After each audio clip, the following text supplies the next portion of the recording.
चतुर्भुज जगन्नाथः कण्ठशोभितकौस्तुभः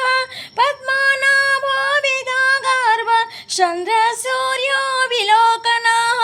जगन्नाथो लोकनाथो नीलाद्रिसः परहरिः दीनबन्धो दयार्षिन्दो कृपाळु जनरक्षकः तम्बुपाणिः चक्रपाणिः पद्मनाभो नरोत्तमः जगतं पालको व्यापी सर्वव्यापी सुरेश्वरः लोको राजो देवो राजा